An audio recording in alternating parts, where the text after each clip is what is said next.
네, 시청자 여러분 안녕하십니까. 2023년 7월 11일입니다. 자, 여러분들 그 양평 고속도로, 후쿠시마 원전 오염수로도 시끄러운데 또 이 국책 사업인 이 양평 고속도로, 정말 대한민국은 이 정치가 정말 국민들을 고통스럽게 하는 것 같습니다. 고통스럽게 하는 것 같습니다. 자, 우리 시청자 여러분 안녕하십니까. 이 서울과 양평을 오가는 이 주말 도로 사정, 경기 북부 쪽에 사시는 분들은 아마 잘 알고 계실 겁니다. 하남이나 남양주 이쪽에 사시는 분들은 그쪽 이 도로가 얼마나 밀리는지 많이들 알고 계실 겁니다. 단단히 마음 먹어야 할 정도로 이 차량 행렬이 끝없이 이어지는데, 자, 이런 불편을 덜고자 추진하던 이 고속도로 국책 사업이 이 민주당의 이 억지의 가짜 뉴스로 하루아침에 엎어지면서 양평 시민들은 물론이고 국민들까지 혼란스럽고, 이 논란은 더욱더 커지고 번지고 있는 것 같습니다. 자, 여러분들 아직 송영진 방송 구독자 아니신 분들, 여러분들 화면 우측 하단에 구독하기 붉은색 버튼을 눌러 주십시오. 저는 좋은 방송으로 여러분께 보답하도록 하겠습니다. 자, 오늘 이 양평 고속도로 도대체 무엇이 문제인지, 왜 이것이 가짜 뉴스라고 제가 말씀을 드리는지 여러분께 그 내용을 함께 공유하도록 하겠습니다. 자, 먼저 지난주 백지화를 선언한 이 원희룡 국토부 장관은 이 정치 공세가 계속되면 사업을 재추진할 수 없다, 거듭 다시 한번 이렇게 못 박았습니다. 이 국토부는 종점을 바꾼 노선이 최적이라면서 이 김건희 여사 일가 특혜 의혹에 대해서 국토부는 강하게 또 반발하고 있습니다. 이 건설 현장 안전점검에 나선 이 원희룡 국토부 장관이 이 서울 양평 고속도로 사업 백지화 선언을 되돌릴 생각이 없다, 이런 입장을 재차 강조했습니다. 지금처럼 거짓 공세가 계속되면 하고 싶은 사업이어도 할 수가 없다, 이 민주당의 공세에 절대로 끌려가지 않겠다, 이렇게 입장을 밝히고 있습니다. 자, 앞으로 이 비슷한 사례가 생기지 않게 하기 위한 것이라면서 이 양평 군수에게도 같은 뜻을 전달했다고 합니다. 그도 그럴 것이 이해는 갑니다. 기승전 취임 초기부터 줄리 마담솔부터 해가지고 끊임없이 김건희 씨 도이치모터스 사건이라든가 이런 것들이 끊임이 없지 않습니까? 기승전 김건희로 귀결이 되니까 아마 이런 입장도 솔직히 이해가 갑니다. 자, 어쨌거나 이 국토부도 그간 제기된 의혹에 대해서 이제 반박하고 나섰습니다.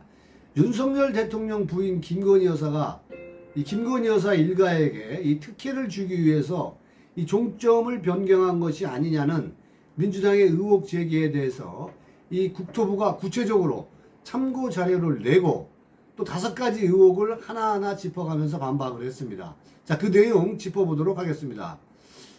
이 민주당이 의혹을 제기하는 이 비용 1,300억 이 증가했다, 이렇게 지금 입장을 내고 있습니다.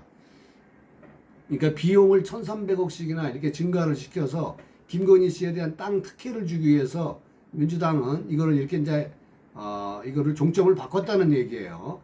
그런데 이 국토부 첫 번째 입장은 먼저 비용이 1,300억 늘어 경제성이 악화되는데도 종점을 양서면에서 강상면으로 변경한 이유에 대해서는 이 사업비 증가는 1,300억이 아니라 140억이다.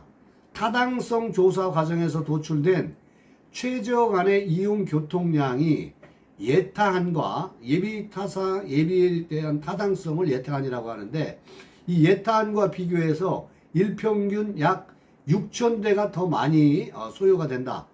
인근 도로인 6번 국도와 이 88번 지방도의 교통량 흡수 효과도 더 크게 나타나면서 이 최저간이 교통정체 해소에 더 효과적이다. 이렇게 입장을 내고 있습니다.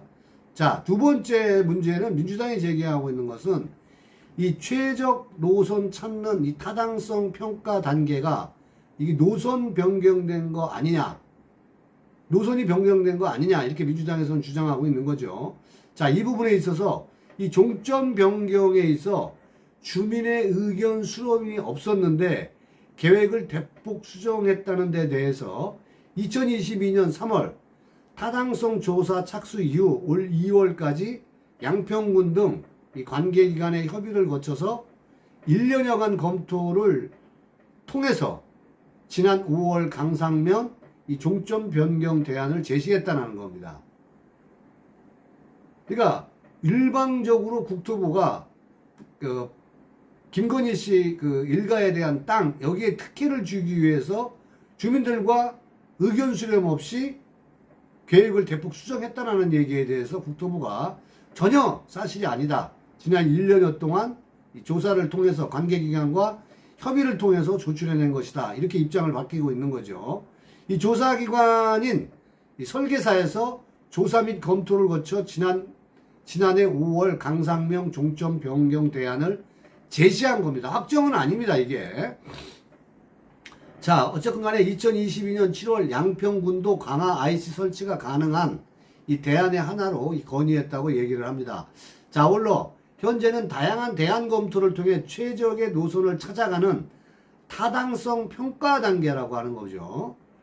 노선이 변경된 것은 아니라는 입장도 강조를 했습니다.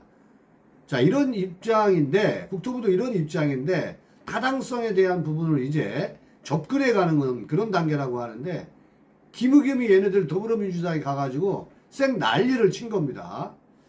자, 이 종점을 변경하면, 세 번째로는 종점을 변경하면 사업 추진 이후였던 이 두물머리 인근 교통정체 해소 효과가 미미하다는 야당 주장과 관련해서는 자, 여러분 토요일 일요일 되면요 이 두물머리라든가 아무튼 양수리 쪽 들어가는 데가 아무튼 난리가 납니다. 정말 몇 시간씩 서 있어야 돼요. 따로 빠져나갈 길이 없어요, 거기는. 자, 이 두물머리 가까운 이 예타안까지 올라가지 않고 강상면에서 이 서울 방향으로 연결해야 이 두물머리 교통정체 해소에 더 효과적이에요. 저는 이거 100% 맞다고 봐요. 저는 여기를 수없이 왔다 갔다 해봤으니까요. 어렸을 때부터 왔다 갔다 해봤으니까 이 서울 방향으로 무조건 연결 안 하면 아무런 의미가 없어요. 왜냐하면 뭐 놀러 갔다 오는 사람들이 다 그쪽을 거쳐서 오니까요. 원주, 홍천, 춘천, 또 저 중앙도로, 고속도로 타고 오는 사람들 이게 다 서울 방향으로 가기 위한 거거든요. 그래서 제1순환고속도로로 빠져나가고 다 이러는 건데 자, 아무튼 간에 아무것도 모르는 것들이 저지랄하니까 짜증이 나는 거죠. 자, 이게 이렇게 해야 두물머리 교통정체 해소에 효과적인 건 100% 맞습니다. 제가 뭐 거기서 굉장히 많이 또 살지는 않았지만은 엄청나게 어렸을 때부터 많이 다녀봐서 더욱더 잘 알죠. 자, 아무튼 연말 준공 예정인 수도권 제2 순환 환선 이거 나오네요, 그죠? 이게 지금 화도 양평 간에도 연결이 되는 대로거든요. 이 구간이 개통이 되면 6번 국도의 교통 정체는 더 완화될 것으로 국토부는 보고 있는데 이게 현명한 거예요. 자, 네 번째로는 이 종점을 바꾸는 데 대해 국토부와 양평군이 사전에 모의한 것인지 아닌지에 대해서 또 이런 것까지 민주당은 추접스럽게 의심하고 있는데 자, 지난해 3월 타당성 조사 착수 이후 조사기관이 이 설계사에서 먼저 현장 조사를 거쳐서 강상면 종점 변경 노선을 제시를 한 겁니다. 이 국토부는 이 예타안에 대해서 지난해 7월 의견 조회 공문을 발송을 했고 양평군은 이 별도의 3개 노선을 건의하고 회신을 한 바가 있습니다. 이 3개 노선 중 2안의 종점은 강상면으로 되어 있다고 합니다. 그러니까 민주당에서 얘기하는 것들은 전부 가짜뉴스인 거예요. 모든 것을 김건희 땅하고 연결하려고 하다 보니까 이게 국책사업이 엎어진 거예요. 그 다음에 마지막으로 5번째는 원희룡 국토부 장관이 김건희 땅인 것을 사전에 인지하지 않았느냐, 이러한 얘기에 대해서 국토부는 지난 10월 국정감사에서 원희룡 교통부 장관이 양평 일대에 김건희 여사 일가 땅이 있는 것을 사전에 인지했다라고 고민정의도 지금 난리치고 있잖아요. 인지했고 노선 변경에 개입한 것이 아니냐는 점에 대해서 이 국토부가 입장을 밝혔습니다. 이 국토부는 국감 질의는 양평군에 있는 여러 땅에 이 형질 변경이 불법이 아니냐는 지적으로 이를 확인해 보겠다고 답변한 것인데, 이거를 김건희 땅을 인지한 걸로 국민들한테 지금 호도하고 있는 거예요. 자, 확인 결과 형질 변경에 관한 사항은 국토부와 관련이 없어 이에 대한 별도 검토는 없었고, 이 국감 결과 보고서에도 실리지도 않았다고 합니다. 뭐 모르는 거죠, 원희룡 국토부 장관은. 자, 원 장관이 종점에 김 여사의 땅이 있음을 인지한 거는 지난달 29일이라는 거죠. 김두관 민주당 의원의 질의서를 보내와서 실무부서에서 이 보고를 받으면서 그때 알게 됐다는 거죠.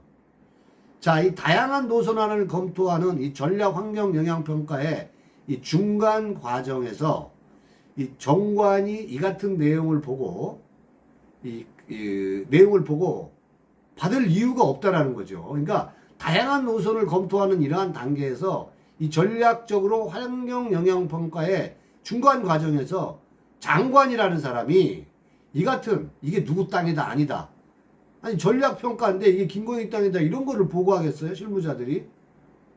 그러니까 한심한 거죠. 민주당은 모를 리가 없어요. 민주당이 김의겸이 같은 사람이 이거를 확대해서 내년 총선까지 끌고 가려고 하는 겁니다. 원래 그게 전문가들 아닙니까? 아니 전략 그 환경 영향 평가 중간 과정에서 장관이 이 같은 내용을 뭐 김건희 땅이다 아니다 이런 걸 보고받겠어요? 제가 실무자였어도 그런 보고는 안 할 것 같아요. 전략 환경 평가 이런 것들을 하는 건데. 자, 아무튼 간에 통상적인 고속도로로 타당성 평가 과정에서 이 토지 소유를 파악하는 그러한 절차도 없답니다. 타당성에 관한 조사인데 이건 김건희 땅이고, 이건 무슨 정동균 민주당 땅이고, 이건 민주당의 김부겸 땅이고, 뭐 이해찬 땅이고, 뭐 아무튼 이런 거에 대한 부분들은 논하지 않는다라는 얘기예요. 여러분 그게 상식 아닌가요? 누구 땅이다 아니다 이런 거를 만약에 하려면은 몰래 술 먹으면서 한잔하는 거지, 그거를 무슨 뭐 보고서에 그런 거를 하겠어요? 또 원희룡이가 총 맞았다고 그런 짓 하겠습니까? 민주당이 그래서 제가 가짜뉴스라고 하는 거예요. 예? 자, 아무튼 앞서 지난 6일 당정협의회 직후 브리핑에서 원희룡 장관은 노선 검토뿐만이 아니라 도로 개설 사업 추진 자체를 이 시점에서 전면 중단한다. 저는 잘했다고 봐요. 물론 양평 이 군민들의 10년 수건 사업이긴 합니다만은 그것은 양평 국민들이 풀어가야 돼요. 가짜뉴스를 양산한 민주당을 때려 부시든지 쳐 부시든지 쳐들어가서 좀 그런 식으로 가짜뉴스를 양산해서 정치적인 이득을 보려고 하지 말아라. 당장 사과해라. 이렇게 해야 보통 어떤 국정 운영이 풀리는 거 아니겠어요? 그냥 밑도 끝도 없이 자기네들이 뭐 주변에 있는, 내가 보니까 양평 그 전 군수 민주당 땅 이게 확정이 된 그 다음날 280평인가 샀다 그러잖아요. 그 전에 뭐 3,000평이 뭐 유산으로 물려받은 것도 있다고 하던데, 또 이런 노선안이 결정되자 그 주변에다가 280평을 또 따로 샀다고 하잖아요. 이런 사람들이 국정조사 해야 되는 거 아닌가요? 제 객관적인 생각은 그렇습니다. 우리 시청자 여러분들의 생각은 어떻습니까? 이번 기회에 민주당 버르장머리 좀 고치는 것도 괜찮을 것 같습니다. 가짜뉴스로 너무나 많은 재미를 보려고 하는 민주당이 경각이 되었으면 좋겠다는 생각을 갖습니다. 오늘 영상 여기까지 하겠습니다. 시청해 주셔서 감사합니다.